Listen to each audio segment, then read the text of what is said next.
guys, what's up? It's Darkmech here, and today we're going back to look at the Vengeance Demon Hunter. More than a few weeks ago, I put up the early sort of beta build of a Demon Hunter. I looked at the baseline abilities and things like that to try and give you a bit of an overview. Well, a few weeks ago, Blizzard made some rather significant changes regarding the talent tree, which do have a roundabout effect on gameplay. Not from such a baseline ability, but as we sort of progressed through the levels, it certainly did. So I'm going to make a new video now. I'm going to go over everything in this video. Baseline abilities, gameplay, talents, artifacts, legendaries. And I'm pretty much just going to hope that another huge change doesn't happen, that I can't sort of fix this video with annotations and leave it till launch. So baseline abilities, guys, as I said, it hasn't changed a hell of a lot, but I am going to go over them all quickly in this video to save you watching another one. So baseline abilities, including our artifact weapon. So Shear. She is an enemy for physical damage and has a small chance to shatter a lesser soul fragment from your target that heals you when consumed. So Shear is our filler ability, our constant damage ability. It's very spammy. It's our main pain resource generator, and it's probably the ability that you'll end up binding to your mouse wheel because you'll get sick of pressing it or you'll be getting arthritis.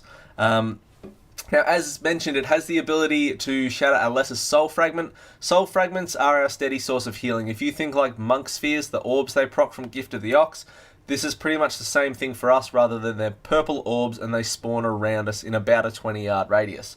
Now, Soul Cleave viciously strikes all enemies in front of you for physical damage and heals you, consumes all soul fragments within 20 yards of you, and costs 40 pain to use. So this is our cleave ability and our self-heal, and it's generally what you'll use to avoid capping out on pain. Immolation Aura. Engulf yourself in flames, instantly causing fire damage to enemies within 8 yards and radiating fire damage every second. It lasts for 6 seconds and generates 20 pain, and you pretty much want to be hitting this off cooldown. Sigil of Flame places a sigil of flame at the target's location that activates after 2 seconds. It deals fire damage and additional fire damage over 6 seconds to all enemies affected by the sigil. It's on a 30-second cooldown. Sigil of Chains. Place a sigil of chains at the target location that activates after 2 seconds. All our sigils activate after 2 seconds. All enemies affected by the sigil are pulled to the center and snared, reducing their movement speed by 70% for 6 seconds. This is on a 2-minute cooldown, so it's like our Gorfiend's Grasp, but it's a shitter version. Sigil of Silence. Place a Sigil of Silence at the target's location. Once again, it activates after 2 seconds, and it silences all enemies affected by the sigil for 6 seconds and is on a 1-minute cooldown. Infernal Strike. Leap through the air towards a targeted location, dealing fire damage to all enemies within 6 yards. You get 2 charges of it, and it's on a 20-second cooldown, and it is off the GCD. Throw Glaive. Throw a demonic glaive at the target, dealing 150% physical damage. The glaive can ricochet to 2 additional targets within 10 yards, generates high threat, and is in a 4-second cooldown, and it's kind of like Avenger's Shield meets Heroic Throw. Now, Soul Carver. This is our artifact weapon ability, which I'll touch on a little bit later again in the video. Carve into the soul of your target, dealing fire damage and an additional amount of fire damage over 3 seconds. You immediately shatter 2 lesser soul fragments from the target and 1 additional soul fragment every 1 second. So if you have no soul fragments up and are in danger or need healing, you're going to use this ability, and it's good because it's only on a 1-minute cooldown. So moving to the defensive side of things, Demon Spikes. So Demon Spikes surge with Fel Power, increasing your parry chance by 20% and reducing physical damage taken by 8% for 6 seconds for a cost of 10 pain. Now, this is our main source of active mitigation. You get 2 charges at a 15-second recharge. It scales with haste, so the recharge is going to be reduced as we gear up. And physical damage reduction only is worth noting on this, because in the first build it was physical damage only. In the second build they put out on beta, it had been changed to all kinds of damage that it reduced, so we got that awesome buffer with our magic damage. It has now been reverted again to physical damage only. So gameplay around Demon Spikes, you always want to use 1 on the pull, otherwise you're just going to waste one of your charges. And then from around 80% HP and below, you want to start cycling your Demon Spike charges, sorry. You just don't want to be wasting them at high HP. Let your soul cleaves and things like that get you back up. But 80% down, much like the Blizzard's philosophy around the Brewmaster monks with their active mitigation, 80% and down, start cycling your active mitigation. Fiery Brand. Brand an enemy with a demonic symbol, instantly dealing fire damage and reducing the damage they do to you by 40% for 8 seconds. This is on a 1 minute cooldown. And it's one of our options to lessen damage, be it either physical or magical. Considering we don't have a lot in our toolkit for magic damage, it's definitely a good one for that with the 40% reduction. And you want to try and space this out with your demon spikes as well. So if you're certainly in oh shit moments, use your demon spikes and your fiery brand at the same time, but otherwise try and space them out in regards to the demon spikes, then use your fiery brand for something big and then pop a demon spikes again after it, rather than sort of blowing them all out in a short space. Empower Wards reduces magic damage taken by 30% for 6 seconds. It's on a 20-second cooldown, and it's pretty much our primary magic damage mitigation ability. Darkness summons darkness around you in an 8-yard radius, cloaking friendly targets and reducing the chance they are hit by spells and melee attacks by 20%. Lasts 8 seconds. It's on a 3-minute cooldown. Imprison is pretty much paralysis. Imprison's a demon for 1 minute. Damage will cancel the effect.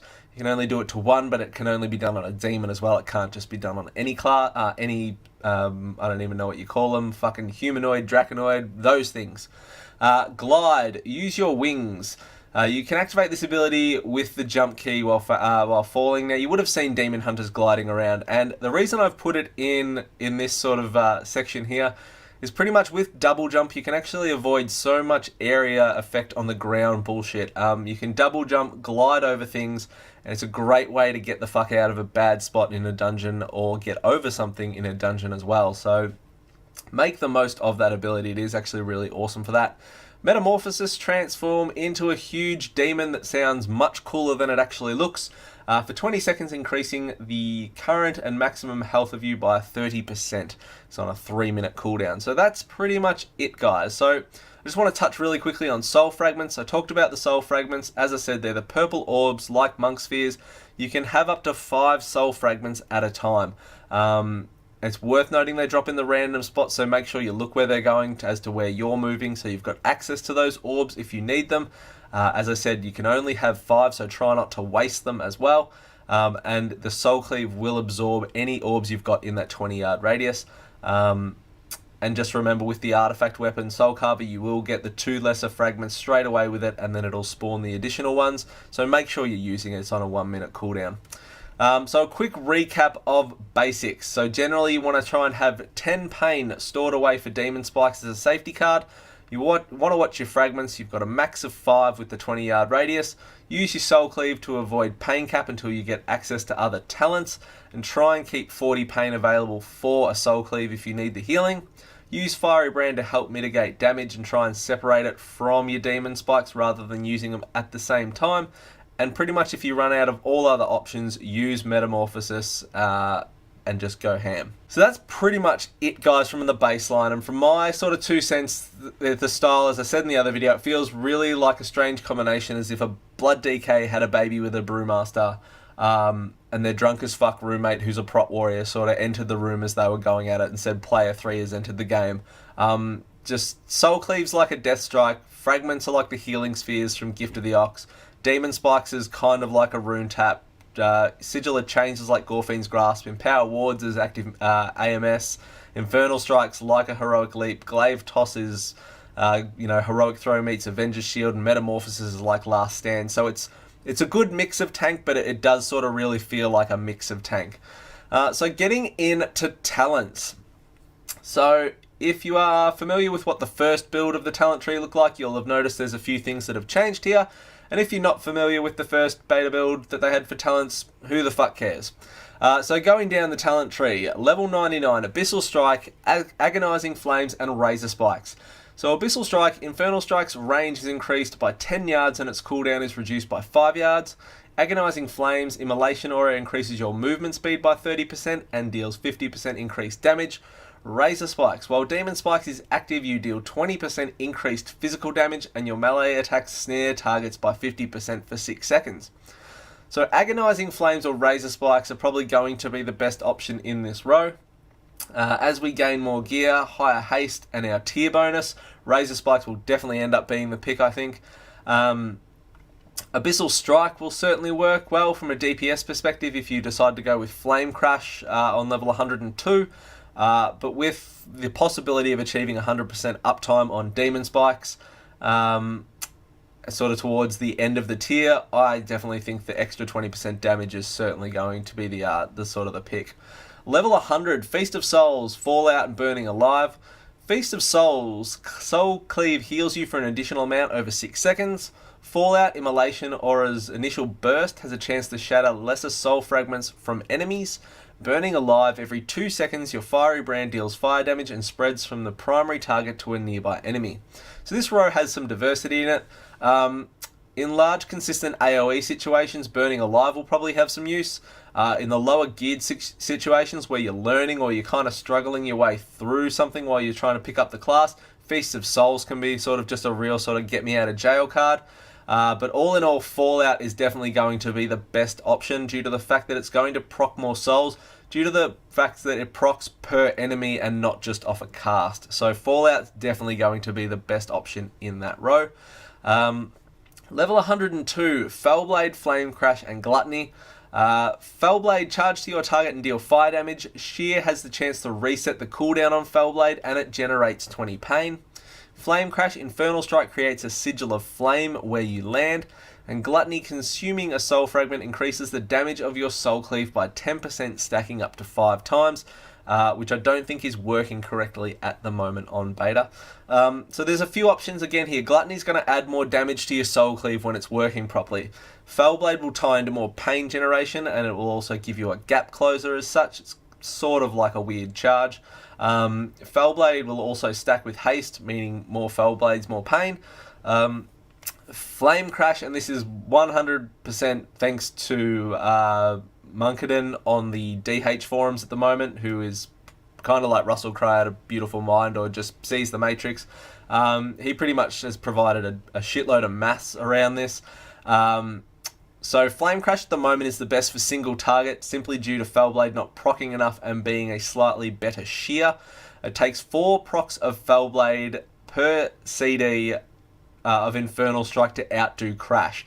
So Haste Cap will allow us to get 7 Felblades in per minute, and we would need to cast 12 Felblades per minute to outweigh the damage after the first minute. And the first minute would require even more due to having 2 charges of Infernal Strike on the pull. So in a nutshell, Flame Crash is going to be a better DPS option, but Felblade is probably going to give you more pain and more survival options. But if you do want to check out all the maths behind that, head over to the Demon Hunter forums, and it's all sort of there with these people who see all that stuff. Level 104, Feed the Demon, Fracture and Soul Rending. Feed the Demon, consuming a soul fragment reduces the remaining cooldown of demon spikes by 1 second. Fracture, brutally slam your target for physical damage and shatter 2 lesser soul fragments from them, costs 40 pain. And Soul Rending, gain 50% leech while Metamorphosis is active. So this was a pretty cool change by Blizzard, and it made interesting choices for gameplay. The old build very much looked like Fracture and Feed the Demon would end up playing really well together, but now they're on the same line and you've got to choose. So Feed the Demon will most likely end up being the pick, as it reduces the cooldown from Demon Spikes, and as haste scales and we gain our tier bonus. Now I didn't mention what the tier bonus was before, but our 4-set tier bonus is going to be Soul Cleave reduces the remaining cooldown on Demon Spikes by 3 seconds. So this, coupled with Razor Spikes, is not only going to be amazing from a damage mitigation point of view, but from a damage boost as well. Also, if you want to take Feed the Demon, as so many of the theory crafters have now pointed out, you should be taking Fallout at level 100. So if you are going to go with Feed the Demon, you pretty much need to take Fallout to make the most of it. Otherwise, they kind of contradict each other. So, and that's another big thank you to the Demon Hunter community with Munkadin, pointing a lot of that stuff out as well. Now, Fracture will be a really strong choice as well, due to being able to shatter soul fragments and then have the choice to cleave them for heals or pull them up for a soul barrier if you've talented that at 110. It also ties well in with the artifact trait Painbringer, and the advantage to that will be on things with heavy magic fights. If your Empower Wards down or your Fiery Brands down, you will have quick options as such to build up a large absorb. Soul Rending with the artifact trait Fueled by Pain is also not exactly a horrible option. The only thing is it's probably not as great as the other two, and it's a proc chance, so you can never really predict when you're going to proc going into Metamorphosis form to get the most out of that talent. Level 106, Concentrated Sigils, Fel Eruption, and Quickened Sigils. Concentrated Sigils, all sigils are now targeted at your location and the duration of their effects are increased by 2 seconds. Fel Eruption impales the target for chaos damage and stuns them for 2 seconds. It inflicts an additional 100% damage against targets that can't be stunned. Quickened Sigils, all sigils activate 1 second quicker and have their range increased by 10 yards. Now here, I think Fel Eruption is going to be the pick. It gives us a brief stun and has use on mobs that cannot be stunned, giving us that extra damage.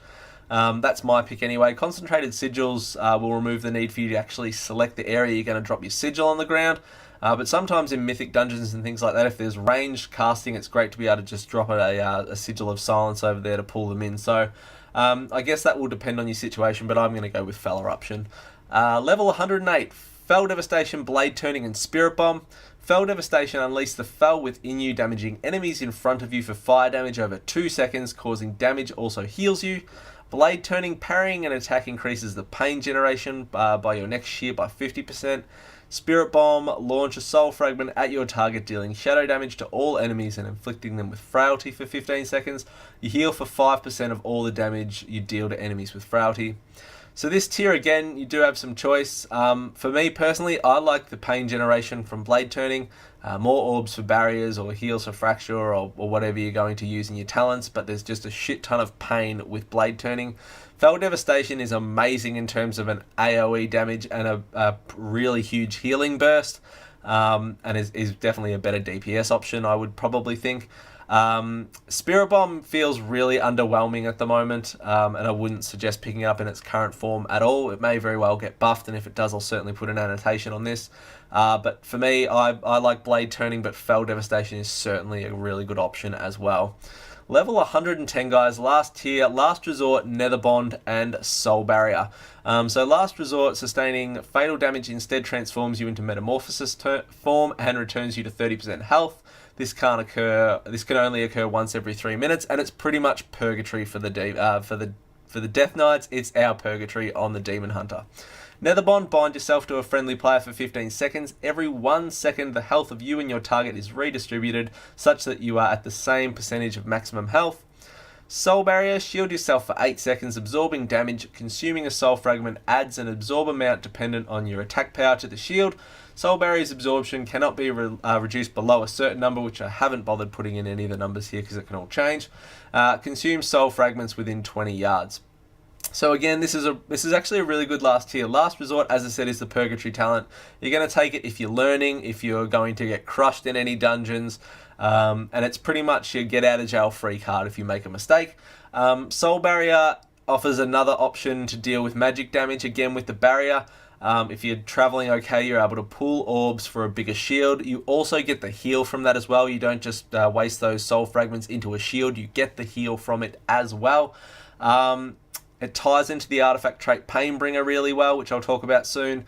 It's probably going to require a higher skill cap, I think, to play with Soul Barrier well. That's just my opinion, and some people may think no, but that's just my opinion.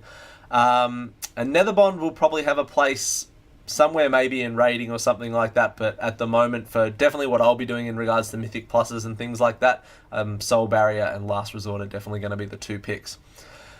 So hopefully I've explained that well enough, and you can actually see there are sort of a range of viable builds that you can go with on the Demon Hunter at the moment, some being more passive and some being more active style playstyled. There's no doubt when the trinkets and tier gear's out at the end that there's going to be an absolute set of min-maxed talents. There always is, but at the moment it really does feel like we've got a lot of choice. I did mention Munkadin throughout this video, who's done shitloads of theory crafting and maths. Another one, and I'm going to murder your name, sorry, is Cairosaira or similar. Who's done heaps of maths as well on the forums, and it just makes it easier for people who are not like that. Certainly I am not that way minded at all, to be able to find out what the best options are. So big thank you to those guys for all the work you've done. Onto the artifact, guys, and I am conscious of how long this video has been going for, but I do want to cover off everything, sorry. Artifact, Soul Carver, this is our artifact ability, and if you haven't seen the video I made about artifacts, every class, every spec gets an artifact, and they get their own ability with that artifact. So Soul Carver at the start of the video I mentioned, it carves into the soul of your target, deals fire damage and additional fire damage over 3 seconds, immediately shatters 2 lesser soul fragments from the target and 1 additional soul fragment every second. It's on a 1-minute cooldown. So if you're hitting shit areas or you've got no fragments for heals or a barrier if you've taken that option, this is the ability that you want to use. It's on a 1-minute cooldown and you want to make sure that you are getting use out of that.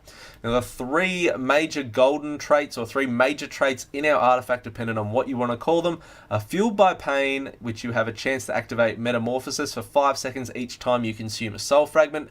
Charred Warblades, you heal for 15% of all the fire damage you deal. And Painbringer, which each soul fragment you consume reduces all damage you take by 3% for 4 seconds. Now, when you first get your artifact, you will activate your artifact ability, which is Soul Carver. You'll then have to put 1 point into Tormented Souls. This increases the damage from your Soul Cleave, by 15%. From here, you can choose which way you want to go. So going left in the tree is generally a more offensive path, where going right is a more defensive path. So going left in the trait tree, if we start here, you'll get Shatter the Souls, where Shear has a 5% increased chance to shatter a lesser soul fragment from your target while you are below 50% HP, and you can put 3 points into that. Siphon Power. Empower wards increases your agility by up to 20% for 10 seconds based on the magic damage you take while it's active, and there's 1 point for that. Fiery Demise. Fiery Brand also increases the fire damage you deal to the target by 10%, and there's 3 points for that. Fueled Pain, which is our first, Fueled by Pain, which is our first major trait, which is the one where you've got the chance to activate Metaform when you consume a soul fragment. So that's the way if you'll go left to get to your first major trait. If you go right, and there's technically 2 ways you can go from if you go right, but we're gonna say Painbringer for the sake of this video. You'll get Infernal Force, increases the damage dealt by Infernal Strike by 5% with 3 points. Defensive Spike increases your chance to parry by an additional 10% for the first 3 seconds after activating Demon Spikes, and there's 1 point to put into that. Embrace the Pain increases maximum health gain by Metamorphosis by an additional 5%, and there's 3 points to put into that. Painbringer, which is our major trait. Each soul fragment you consume reduces all damage you take by 3% for 4 seconds. So it's 9 points to your first golden trait, whether you go left or right. That's 3,400 artifact power. And as I said, it's the same going left or right. It's just a personal preference on which way you want to go. So other traits we have throughout the trait tree. Devour Soul. Your Soul Cleave heals for an additional 1% of your maximum health, and there's 3 points for that. Will of the Illidari increases maximum health by 5% with 3 points. Honed Warblades increases damage dealt by Shear by 5%. There's 3 points to put into that. Aura of Pain increases damage dealt by Immolation Aura by 5%. 3 points for that. Demonic Flame increases the duration of your Fiery Brand by 2 seconds for 1 point. And Eldraki Design increases your chance to parry by 1%. And there's 3 points to put into that. So we do have some pretty awesome passive traits and whatnot to pick up as we progress through our artifact tree. And you're going to complete the whole thing by the end of Legion if you've farmed enough anyway. But just know, as you progress through your artifact tree, points get more and more and more expensive. They're not all the same. They get more and more expensive. Also, the further you get into your tree, if you want to respec it, the more artifact power that is going to cost that you're going to throw away. To give you an idea, the last artifact point that you are going to spend is going to cost you 383,000 artifact power at this stage, which is a fucking ass ton of artifact power. So just have a real think about which way you want to go on your artifact tree. For me, I'm going to go after Painbringer when live hits. I went left on beta, and I think I'm going to go for Painbringer. I think that's going to be a better option for progressing through things. Charred Warblades will probably provide pretty decent healing on large AoE packs. It might be useful if you're pulling lots of mobs, but otherwise I'm not so sure about its healing. Fueled by Pain is also nice because you do get those benefits from Metamorphosis form. You get the increased pain generation and things like that, but the problem is you can't predict when it's going to proc. You can get really lucky or really unlucky. It's also probably worth mentioning that there are more defensive traits picked up along the way to Painbringer and Charred Warblades than there are by Fueled by Pain to the left. So as I said, offensive left, defensive right is pretty much in a nutshell. So to finish up quickly, guys, Legendaries. So each class has got a certain number of Legendaries that they can pick up throughout Legion. So our Legendaries, Cloak of the Fell Flames. I'm not going to go through the stats on them, I'm just going to talk about the equips. So the equip here, you take 20% reduced magic damage while Immolation Aura is active. This is going to be fucking amazing for for being able to handle magic damage, where it's really where we lack at the moment. And I'm really hoping they put some kind of change, even if it's a minor change to Demon Spike where we take some amount of reduced magic damage, it would be a help. But this cloak will be a huge help to dealing with magic damage. Fragment of the Betrayer's Prison. It's a ring, gain 20% leech while Demon Spikes is active. This will also be really nice, especially when we have that 100% uptime eventually on Demon Spikes. Karil Narak, which is feat. Equip the instant initial damage from your Immolation Aura reduces the remaining cooldown on Fiery Brand by 3 seconds for each enemy hit. So in large AoE packs and things like that, that could be really useful. Morag Bionic Stabilizers. Equip Throw Glaive deals 50% increased damage with each ricochet. It's pretty self-explanatory. Pridaz Zavik Magnum Opus. I obviously butchered that, but whatever. Equip after not taking damage for 5 seconds, you gain an Absorb Shield for 25% of your maximum health for 30 seconds. This effect may only occur once every 30 seconds. So this will be useful in regards to if there's any phase changes that are a decent amount of time. It'll be there for pre-pulls. If you're moving packs in a dungeon and there's a large enough gap, you'll obviously get that benefit as well. Runemaster's Pauldron, so shoulders. Equip Metamorphosis resets the remaining cooldown of all your sigils, so if you get lucky with your Fueled by Pain procs, that could be rather solid. Sephal's Secret, which is another ring. Successfully applying a loss of control effect to an enemy grants you 70% increased movement speed and a 15% haste buff for 10 seconds. Can only occur once every 30 seconds, so not sure if it works with Imprison, but it could be something you use in your Mythic Dungeons when you're running in. You use Imprison if there's a demon mob, and you'll get that 15% haste buff going into that pack. And the Defiler's Lost Vembraces, which are wrists. Each equip Soul Cleave reduces the remaining cooldown of a random sigil by 8 seconds. So pretty self-explanatory. So we do have some really awesome legendaries. Still don't know how they're going to be attained yet, other than extremely low drop rates. So we're still waiting to find out about how we would go after them, or how we can go after specific ones like that cloak I mentioned at the start. So that is pretty much it, guys. Hopefully I have summed everything up here. Hopefully you haven't sort of fallen asleep at your computer, and I've given you a good understanding of where Demon Hunters are at the moment. Hopefully if you're still tossing up playing one or not when live comes, this is giving you enough info to kind of get your head around that. For me, I am probably most definitely going to roll a Demon Hunter. I am really enjoying the class at the moment. It's still different and new, obviously. With all the pruning that's gone on, they haven't obviously been affected by that because they're new, so it doesn't feel like they've lost anything or had anything taken away from them. And they just look really fucking cool, to be honest. So that's it, guys. Like, comment, subscribe. If I've missed anything, let me know. If you've got any questions, hit me up. And thank you very much for checking out the video, and I will see you all next time. See you guys.